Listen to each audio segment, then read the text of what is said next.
Theirs is a hectic job. 80% SpO2 on room air. Colorado medics flying in and out of the battlefield, picking up war wounded. No numbness, no tingling, no pain right now. Treating them in a makeshift ER that's been cobbled together in the belly of a cargo plane. Cat refill's good. Talk about stress. We are done after this. We're going home. So what do you do on your time off? What exactly do you do on a weekend in Afghanistan? Surprisingly, some of the same things you do exactly 7,322.39 miles back home in Colorado. I think they're going to start a Star Wars marathon. That sign hangs outside this building at Bagram Airfield, where those medics from Perterson Air Force Base in Colorado Springs spend much of their downtime watching TV and just hanging out. On a day like this, when we're off, we spend a lot of time together. We've kind of built a family here. Here, the walls are covered with reminders of Colorado, and there are lots of comforts of home. And just a few buildings over, the comfort foods of home. The Popeyes and the Pizza Hut's pretty new, so just a place to feel like home. Yep, fast food in the battle zone. There's even a coffee shop. She got me a white chocolate mocha. Thanks. You're welcome. If not for all the uniforms and those unusual-looking Coke cans, this might as well be a mall food court in Denver. When you're on alert, you kind of find things to keep you busy, so this is always a nice place to hang out.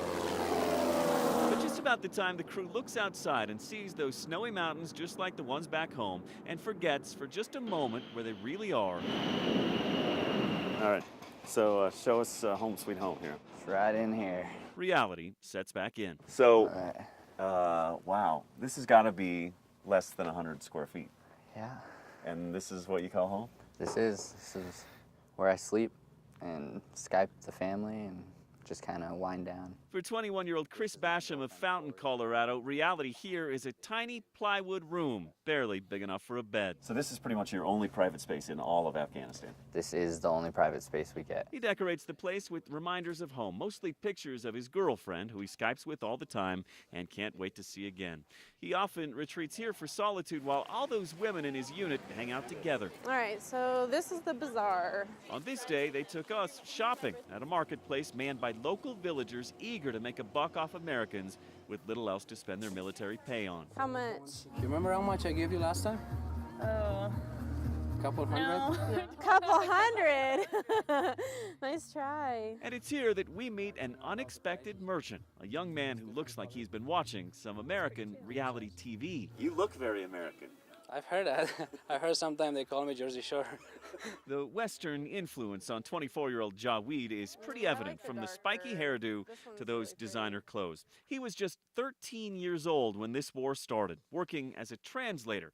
He quickly embraced the American troops, and when he opened his shop selling blankets and scarves, those Americans became his friends and most generous customers. On a good day here at the bazaar, Jaweed clears about $400 American dollars. Compare that to the average Afghan who makes just $7 to $10 a day. Easy to understand why he's not eager for the Americans to leave. We're happy people make money off of them, and everyone's happy. People hate you guys leave Afghanistan. Which shop did you get the necklace? But like it or not, they will be leaving, almost every American service member, by the end of next year. And this crew from Colorado even sooner. Their deployment just days from being over. Now that one's got a pretty color to it. So they're bartering for souvenirs. How about 12? How about 14? 12. 13. 12. Okay. Okay.